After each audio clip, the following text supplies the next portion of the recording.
خدمت همراهان عزیز. امروز قصد دارم خورش فسنجون رو خدمتتون آموزش بدم. امیدوارم که مورد قبولتون واقع بشه. با معرفی مواد اولیه کارمون رو شروع میکنیم.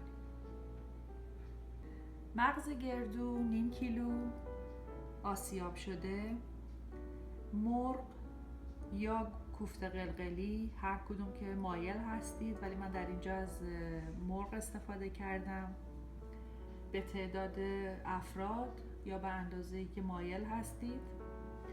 رب انار یک پیمانه که حدوداً 300 گرم میشه. شکر 3 تا 5 قاشق غذاخوری، بستگی به ذائقه خودتون داره که شیرین تر باشه، میتونه شکرش رو بیشتر بریزید یا کمتر کنید. آب لیمو داریم 3 قاشق غذاخوری، فلفل 1 قاشق مرباخوری، نمک 1 قاشق مرباخوری، رب گوجه فرنگی 1 قاشق تا 2 قاشق غذاخوری سرصاف، نه خیلی زیاد، نباید زیاد باشه. پیاز رنده شده 1 عدد متوسط. خب دوستان عزیز، در یک قابلمه مغز گردوی آسیاب شدهمون رو میریزیم. به همراه پیاز رنده شدهمون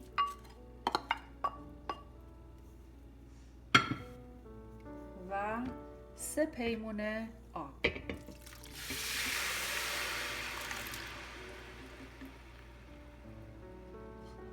شعله گاز رو زیاد میکنیم تا به جوش بیاد.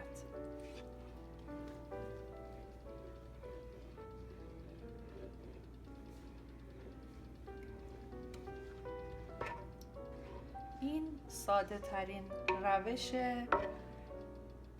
تهیه خورش فسنجون هست و در این حال بهترین روش و خوشمزه ترین. میتونید از این خورش در مهمونیاتون استفاده کنید، چون یه خورش فسنجون مجلسی هستش و من بهتون قول میدم که از این خورش خوشتون بیاد.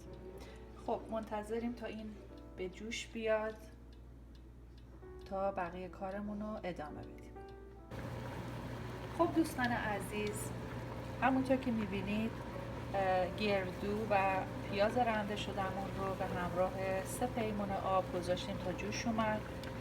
حدود 5 دقیقه گذشت و حالا 2 قاشق سرخالی از رب گوجه فرنگی رو که داشتیم رو بهش اضافه میکنیم و اجازه میدیم تا 20 دقیقه به همین حالت، البته با شعله خیلی ملایم، بجوشه. بعد برمیگردم و ادامهش رو با هم دیگه انجام میدیم. خب عزیزان، همینطور که میبینید در قابلمه رو گذاشتم و 20 دقیقه بهش زمان میدم تا با شعله ملایم بپزه. در این بین از فرصت استفاده میکنیم و در یک مایتابه 3 قاشق غذاخوری روغن رو میریزیم و مرغامون رو یه مقداری سرخ میکنیم. وقتی که اینا سرخ شد کنار میذاریم تا مرحله بعدی رو خدمتتون بگم. خب همینطور که میبینید مرغا دارن تفت میخورن، یه مقداری سرخ میشن. در همین مرحله یه مقدار خیلی کم بهشون زردچوبه میزنیم این روی لخمش رو بگیره.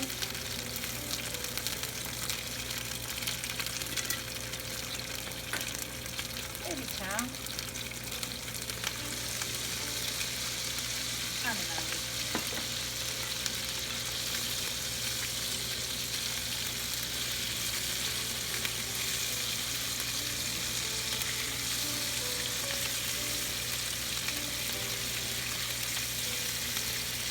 مرغا که آماده شدن، سرخ شدن، شعله رو خاموش میکنیم و کنار میذاریم. میریم سراغ خورش. این مرحله 20 دقیقه گذشته و خورش ما به این حالت است. هم میزنیم. خب در اینجا بقیه موادمون رو به خورش اضافه میکنیم. رب انار،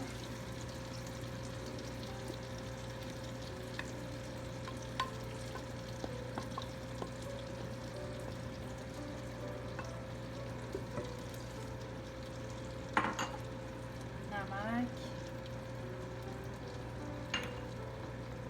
فلفل،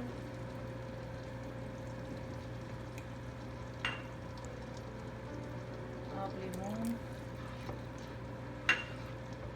و همینطور شکر.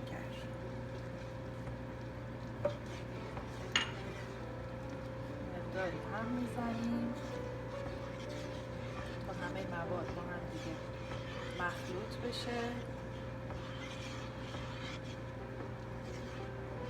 اگه توی مرحله دیدید که آب خورشتون کم هست، میتونید از آب سرد و یا حتی از قطعه‌های یخ استفاده کنید داخلش.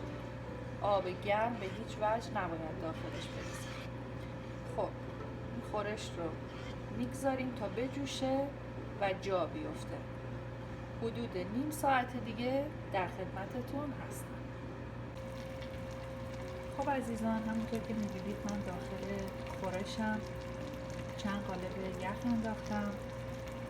این به این دلیل هستش که خورشمون به روغن میافته و نمای زیبایی پیدا میکنه. حدوداً 5 دقیقه دیگه زمانی هستش که مرغامون رو به خورشمون اضافه کنیم. برمیگردیم. خب دوستان عزیزم، خورش ما به این حالت در اومده. در همین جا باید یه مقداری چاشنیش رو تست کنید. اگر که بیشتر احتیاج به شکر داره، شیرین‌تر دوست دارید، همین مرحله بهش اضافه کنید. و در همین مرحله مرغامون رو که سرخ کرده بودیم و به خورشمون اضافه کنید. به این صورت. این خورش فسنجون ساده ترین و مطمئن ترین روش درست کردنش هست و من بهتون قول میدم که خورش خیلی خوبی از کار در میاد. فقط چند تا نکات ظریف داشت که باید اونا رو رعایت کنید. خب خورش رو میذاریم که بعد از این جا بیفته و آماده بشه. بعد از اینکه آماده شد سرو میکنم و در خدمتتون هستم.